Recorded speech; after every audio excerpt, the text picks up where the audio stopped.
से डर। जी राम जी, नाम पर विरोध या काम से डर।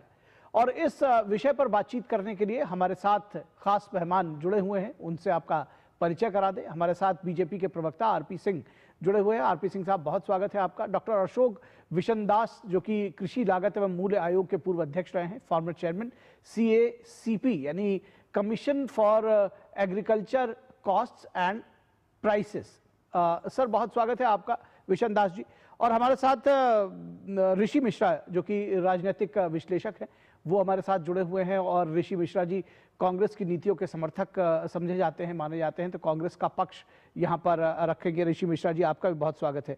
और ऋषि जी, अगर आपके साथ ही इस चर्चा की शुरुआत करना चाहें, बहुत सारी दरअसल इसके जिसको कहा जा रहा है कि गेम चेंजर बताया जा रहा है, 100 दिन के बजाय 125 दिन का रोजगार की गारंटी है, और बहुत सारी चीजें हैं जो आपने पैकेज में भी सुनी और लगातार आप देख रहे होंगे।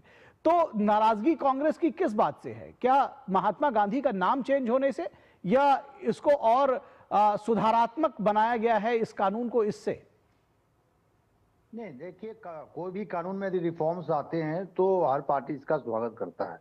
लेकिन सवाल ये उठता है कि ये रिफॉर्म लाने से पहले क्या सभी पार्टियों को कॉन्फिडेंस में लिया गया? क्या जिस प्रकार से मनरेगा को जिस प्रोसेस से लागू किया गया, क्या उसी तरह जी राम जी को लाया गया? तो पार्लियामेंट में टेबल करने से पहले क्या इस पर चर्चा हुई? कितने दिनों तक चर्चा हुई?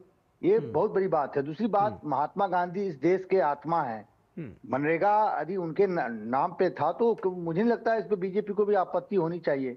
आज भी देश के कोई भी प्रधानमंत्री, चाहे किसी भी पार्टी से संबंध रखते हो, विदेश जाते हैं तो अपने आप को महात्मा गांधी से को रिलेट करते हैं। तो ये हिंदुस्तान और महात्मा गांधी एक दूसरे के पूरक हैं, आप उनको वहां से हटा नहीं सकते हैं। तो सिर्फ इसलिए क्योंकि उस स्कीम का नाम महात्मा गांधी के नाम पे था, उसको हटाना, इस प्रकार का एक नैरेटिव क्रिएट करना वो सही नहीं है। दूसरी बात, जो राज्य सरकार और केंद्र सरकार का जो अनुपात था मनरेगा में, उसको बढ़ा दिया गया। राज्य पे जो वित्तीय बोझ है वो बढ़ा दिया गया है। कहीं कहीं जो मतलब पूर्वोत्तर राज्यों को छोड़ दें, जहां 90% केंद्र सरकार वहन करेगी, और पूर्वोत्तर राज्यों को छोड़ दें तो अन्य राज्यों में 40% जो है राज्य सरकार को देना होगा, जो पहले न के बराबर था।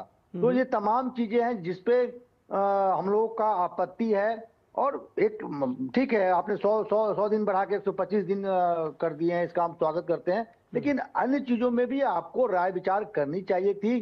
क्यों नहीं? यानी आपका मेन आपका जिसको कहते हैं कि जो नाराजगी, वो ये है कि टेबल करने से पहले आप लोगों से पूछा क्यों नहीं गया, और दूसरी चीज ये भी कि इसमें महात्मा गांधी का नाम हटाया क्यों गया? 3 साल पहले जब शुरुआत हुई थी इसकी, तो नरेगा के नाम से चला था, आप सभी को याद होगा, और 3 साल तक चलने के बाद महात्मा गांधी का नाम आया था। तो अब ये तो सवाल पूछा जाएगा कि महात्मा गांधी का नाम हटने से दिक्कत है, या राम का नाम उसमें एब्रिविएशन में जिस तरह से आता है उससे दिक्कत है? इसको राम से या अल्लाह से या ये सब चीज फालतू चीजें हैं।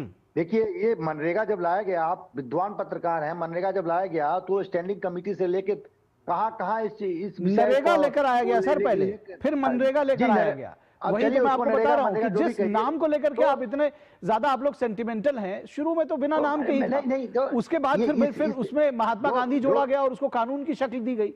तो मैं ये कहना चाह रहा हूं कि अगर अब उसका नाम चेंज करके फिर एक दूसरे तरह से इसको आमूल चूल उसमें परिवर्तन करने की बात कही गई है, तो नाम चेंज हो जा रहा है और उसमें राम का नाम आ जा रहा है, तो दिक्कत क्या है? सरकार, देखिए एक बात सुन लीजिए, सरकार कोई भी रिफॉर्म्स लाती है, पॉजिटिव रिफॉर्म्स लाती है, तो हर पार्टी को इसका स्वागत करना चाहिए, समर्थन करना चाहिए। लेकिन रिफॉर्म लाने से पहले आप केंद्र सरकार, आप तमाम 14 से अब तक जो भी रिफॉर्म्स आपने किया है, इतनी हड़बड़ी में क्यों है? इसका मतलब आपका आक्रोश इस बात का है कि आप लोगों से पूछा नहीं गया, ये आक्रोश की वजह है।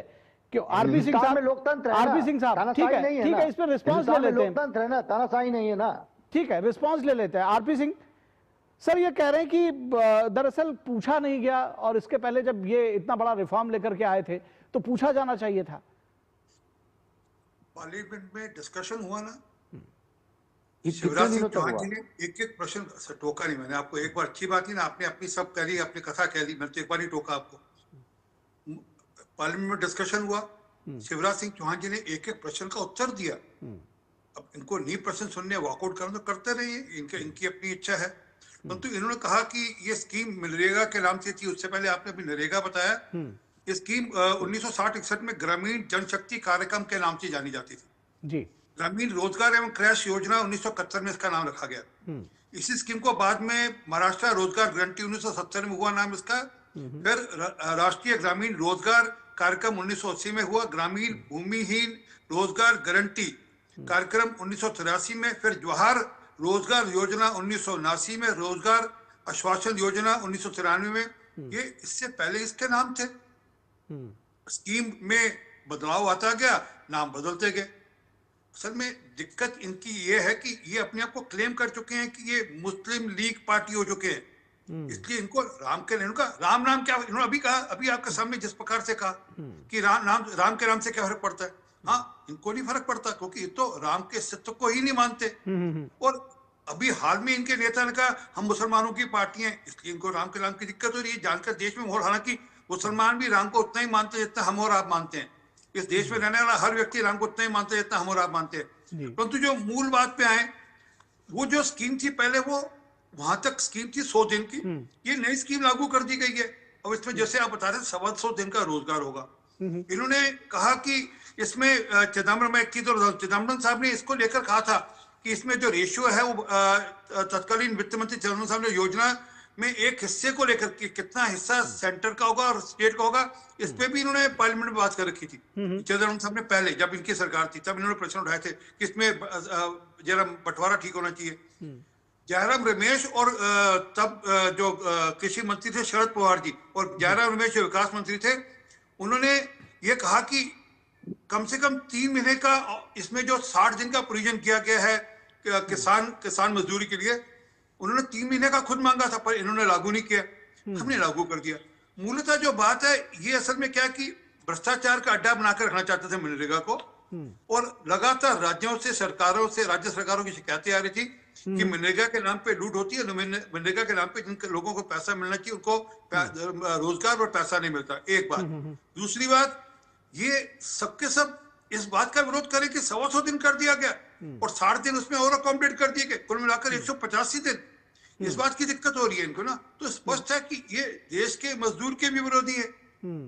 और सरकार ने तो बजट बढ़ाया है, 17,000 करोड़ रुपए बजट, पहले कुल 36,000 था, फिर 83,000 करोड़ कर दिया, और 17,000 करोड़ और बढ़ाकर 1,02,000 करोड़ रुपए बजट कर दिया। तो सरकार तो चाहती है काम हो। और दूसरी दिक्कत इनको है कि ये सारा का सारा काम जियो टैग, मतलब एआई के थ्रू जियो टैग से होगा। और अब ये जो काम होगा मिट्टी खड्डे खोदने का नहीं होगा, अब ये कंस्ट्रक्शन का प्रॉपर पानी के संरचना के लिए उन ठीक जो उपयोग होना काम को ढंग से उपयोग होगा। इनको सारी बात की दिक्कत है कि गरीबी हटे क्यों। एक सेकंड बोलूंगा सिर्फ, जब इनकी सरकार थी तो गरीबी रेखा के ग्रामीण गरीबी रेखा 25.4 थी, आज 4.87 है।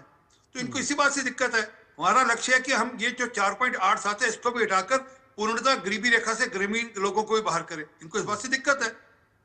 ठीक है, हमारे साथ commission for agriculture cost and prices के फॉर्मर चेयरमैन डॉक्टर अशोक विंसदास भी जुड़े हुए हैं। डॉक्टर अशोक, किस तरह से जो सरकार का दावा है कि ये गेम चेंजर साबित होगी ये योजना, कैसे फोर्सी कर रहे हैं आप इसको, क्या अंतर है, और कैसे इसको समझाएंगे हमारे दर्शकों को कि किस तरह से ये गेम चेंजर होने जा रही है अगर सरकार सच कह रही है तो? ये डेफिनेटली, ये बिल्कुल निश्चित रूप से गेम चेंजर है। और ये जो सरकार ने अभी ये लाए हैं एक्ट, वो दूरगामी है। 2047 तक सरकार देख रही है, अगले 22 साल तक। और अगले 22 साल में हमारे भारत का प्रारूप कैसा होगा, हम विकसित देश बनेंगे, तो नेचुरली हमारे लिए ये अपेक्षित है, सरकार के लिए अपेक्षित है कोई दूरगामी कार्य करें जिससे कि देश भी विकास हो। तो ये छोटी छोटी बातों में मेरे को लगता है उलझना नहीं चाहिए। जो देश के लिए अच्छा है, हमारे गरीब भाइयों के लिए अच्छा है, हमारे ग्रामीण वासी जो लोग हैं दरअसल पूछे गए हैं डॉक्टर अशोक, मसलन राज्यों की हिस्सेदारी को लेकर के, क्या इससे सचमुच कुछ फर्क पड़ने वाला है? एक सीबीआई की, एसबीआई की, माफ कीजिएगा, स्टेट बैंक ऑफ इंडिया की एक रिपोर्ट आई थी जिसमें ये कहा गया कि राज्यों को दरअसल इससे फायदा होने वाला है। तो आखिर प्रॉब्लम प्रॉब्लम बिल्कुल नहीं है, क्योंकि राज्यों को 40% है, लेकिन जब केंद्र और राज्य है, मतलब पूरी सरकार का अगर हम ढांचा देखें तो हमारा जो संविधान कहता है दोनों की भागीदारी होनी चाहिए। इसमें सबसे ज्यादा भागीदारी है वो ग्राम सभाओं की है, उनकी सहमति होगी कि कौन सा लेना है, क्या करना है, कैसा जॉब देना है। तो 25% जो देश है, पहले 100 थे, अब 125 दिन कर दिए। तो इससे तो हमारे ग्रामीण वासी हैं, जो गरीब भाई हैं, उनको तो फायदा होना ही है, क्योंकि 25% और रोजगार मिलेगा उनको इन नंबर ऑफ डेज के टर्म्स में। और ये दूर का, अच्छा, इसमें जो एसेट्स क्रिएट होंगे वो बहुत ही ड्यूरेबल एसेट्स क्रिएट करने का, ऐसे नहीं गड्ढे खोद रहे हैं और कुछ कर रहे हैं। इसमें जल के लिए, सड़क के लिए और भी इस तरह के काम है। सबसे जो मुझे इसमें अच्छी बात लगती है एक तो 25% नंबर ऑफ डेज बढ़ा दिए, और दूसरे ग्राम सभाओं की इसमें भागीदारी बहुत अधिक होगी, हर काम के लिए उनका अप्रूवल जरूरी है। तो हम जो कह रहे हैं कि जो थर्ड टियर हमारा जो परिकल्पना की गई थी हमारे संविधान कर्ताओं ने, कि हमें इसमें जो निचले स्तर पर सबसे जो लास्ट लेवल है, लेयर है हमारे एडमिनिस्ट्रेशन की, उनकी भी भागीदारी होगी, तो उससे तो बहुत अच्छा, और तभी विकसित होगा। और विकसित के लिए आपको सबको साथ लेके चलना है। अगर राज्य सरकारें इसमें पूरी तरह भागीदारी कैसे होगी, उनकी जिम्मेदारी कैसे होगी, जब तक उनका भी कुछ अंश हो। तो 40% सरकार ने किया है, तो ऐसा नहीं है कि भारत सरकार या एक जिम्मेदारी का एहसास होगा, 40% राज्यों का लगा होगा, तो उनका भी धन लगा होगा, तो उसकी मॉनिटरिंग हो सकेगी। ये बिल्कुल समझने की बात है, और उसको बेहतर ढंग से लागू करने के लिए राज्यों की भी अपनी प्रतिबद्धता होगी, उनका अपना धन लगा होगा। बहरहाल ऋषि मिश्रा जी, ये कहा जा रहा है कि भाई गरीबी को भी ये कम करने वाली है, जिस तरह से गरीबी पर लगातार बीजेपी का और एनडीए सरकार का ये दावा है। अब वो कह रहे हैं कि भाई ये 4.6 के लेवल पर गरीबी लेकर के आए हैं। ये ग्रामीण स्तर पर जो गरीब परिवार हैं उनके लिए ये गेम चेंजर साबित होने जा रहा है, और यही शायद सबसे बड़ी बौखलाहट है कांग्रेस की। उनको लग रहा है कि शायद आने वाले साल 2 साल में स्थितियां जब बदलने लगेंगी तो हमारे हाथ में जिस तरह सारी सत्ता फिसलती जा रही है, ये एक और बड़ा कारक हो जाएगा। देखिए, जो सर अभी बोल रहे थे कि राज्यों की हिस्सेदारी रहेगी तो और मतलब इसे बेहतर ढंग से इम्प्लीमेंट किया जाएगा। तो उन राज्यों का क्या होगा जहां जो राज्य पहले से आर्थिक बोझ की मार झेल रही है। बहुत से ऐसे राज्य हैं जिनकी आर्थिक स्थिति बहुत कमजोर है। अब वहां उन राज्यों को 40% अपनी हिस्सेदारी यहाँ देनी होगी। अच्छा, एक बार बताइए ऋषि जी, क्या जो बाकी केंद्र की योजनाएं चलती हैं, क्या राज्यों की हिस्सेदारी उसमें होती है या नहीं होती है? अधिकांश जो योजनाएं हैं उसमें राज्यों की हिस्सेदारी होती है, और यही तरीका है। और उसी तरह से सारी योजनाएं चल रही है। फिर आपको उस राज्य का जो आर्थिक स्ट्रक्चर है उसको भी तो देखना होगा। तो इसीलिए 10 से 40 दिया गया है सर। नहीं, इसीलिए तो 10 से 40 दिया गया है। आप उसको 40 पकड़ कर बैठे हैं। ये भी ये देखिए, मैं कोई बीजेपी का प्रवक्ता नहीं हूं, लेकिन जहां पर भ्रम जैसी स्थिति आएगी वहां मुझे लगता है ये क्लियर करना चाहिए। केवल 40% नहीं है, 10 से 40% है। ये बात आप नहीं बता रहे। आप केवल 40 आपने जो अपर लिमिट है वो आपने पकड़ ली। तो कुछ राज्यों में जहां पर अगर आपके मुताबिक, जैसा आप कह रहे हैं, जो मुझे समझ में आ रहा है, और हमारे साथ में एक्सपर्ट हैं वो इसको बेहतर बताएंगे कि जब 10 से 40 है तो ये मंशा जो आपकी, मतलब ये जो एक तरह से जो स्थिति जिसके बारे में आप परिकल्पना कर रहे हैं वो भी एक तरह से फेल साबित होती है। ये कौन डिसाइड करेगा कि 10 से 40 का स्लैब में कौन राज्य आएगा? कौन डिसाइड करेगा? केंद्र डिसाइड करेगी। आप तो वित्तीय बोझ बढ़ा दिए राज्यों पर। आपको ये क्यों लग रहा है? नहीं, आपको ये क्यों लग रहा है? आपने केंद्र सरकार से ये जानने की कोशिश की कि किस पे पड़ेगा? आपने मान लिया और जनता के बीच में आ गए? नहीं, आप देखिए, केंद्र सरकार राज्य सरकारों के पावर को कट कर दिए हैं और उनपे वित्तीय बोझ बढ़ा दिए। कैसे कट किया? चलिए एक्सप्लेन कैसे। मैं एक्सप्लेन कर रहा हूँ। पहले 40% नहीं देने होते थे, न के बराबर देने होते थे। राज्यों की जो आर्थिक उसमें जो भागीदारी थी न के बराबर थी। अब जो है बीजेपी अपने भाई साहब, आर्थिक उसकी भागीदारी ना के बराबर थी तो लूट जमकर थी। ये भी तो आप समझिए। जिस पारदर्शिता को लाने के लिए आरपी सिंह वैसे इसका जवाब देंगे, लेकिन मैं जो सीधे तौर पर समझ पा रहा हूं, आरपी सिंह साहब, नहीं ठीक है सर, अब पॉइंट्स आ रहे हैं, एक पर एक डिस्कस करते हैं। आरपी सिंह साहब ये कह रहे हैं कि दरअसल राज्यों की स्थिति खराब हो जाएगी जो वीक आर्थिक तौर पर। जी, जब इनकी सरकार थी तो राज्यों का रेशियो क्या था जो केंद्रीय राज्य जो रेवेन्यू से मिलता था? 32%। मोदी जी ने आते सर 42% किया, तब तो इन्होंने नहीं कहा नहीं नहीं बहुत अच्छा किया मोदी जी ने, 32 से 42 कर दिया, तब तो बिल्कुल नहीं अलग किया।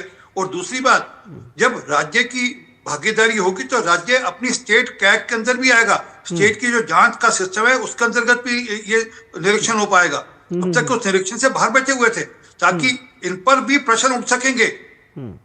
जो मूल कारण है, जो भ्रष्टाचार जो मूल कारण है वह नहीं बता रहे, किस प्रकार से नकली जॉब कार्ड बनते हैं, नकली लोग नकली खातों में पैसे जाते हैं और फिर पैसा किसी को मिलता है, आधा अधूरा मिलता है। एक अगली बात, अभी तक कुल मिलाकर एवरेज 50 दिन की रोजगार से ज्यादा नहीं है, 50 दिन एवरेज। हम मैंडेटरी करेंगे 125 दिन होगा, ये नहीं दिख रहा इनको कि अब तक कुल 50 दिन था, अब हम मैंडेटरी करेंगे 125 दिन होगा, उसका लाभ नहीं दिख रहा कि वो अगर नहीं होगा तो उसको भत्ता दिया जाएगा। और उसके लिए अभी से सरकार प्लान करिए, जब ये लागू होगी जमीन पे उतरेगी स्कीम, साथ ही इंश्योर करेंगे कि वो जो काम है वो कंस्ट्रक्टिव काम हो, वो ये नहीं सिर्फ खड्डे खोदने के लिए काम हो, वो ये नहीं कि सिर्फ नाम दिखाने के लिए काम हो, उसकी जियो टैगिंग होगी ताकि उसका लाभ देश के इंफ्रास्ट्रक्चर में बढ़ सके, उसका जो योगदान है देश के इंफ्रास्ट्रक्चर में हो सके, उसकी चिंता की जा रही है। जी ठीक है सर, आपको पॉइंट आया। दरअसल यही बात बार बार लोगों को बताने की कोशिश की जा रही है। और ठीक है, ऋषि मिश्रा जी कांग्रेस पार्टी के आप समर्थक हैं, सियासत अपनी जगह पर है, लेकिन ये बताने की जरूरत है कि पहले 50 दिन का काम मिलता था और अब 125 दिन का काम मैंडेटरी है, जैसा कि ये बता रहे हैं। सिर्फ आरपी सिंह नहीं कह रहे हैं, ये कानून में लिखा हुआ है सर। और अगर पैसा नहीं मिलता है 125 दिन का तो उस पर भी जो है जुर्माने का और दूसरा उस पर भी प्रावधान है। तो यानी कि आप देखिए ना, सीधे तौर पर जो गरीबों का हाथ है वो और मजबूत करने की बात है। हमारी चर्चा आज बस इतना ही। आरपी सिंह साहब बहुत शुक्रिया आपका, डॉक्टर अशोक बहुत शुक्रिया, ऋषि मिश्रा जी बहुत शुक्रिया। नमस्कार।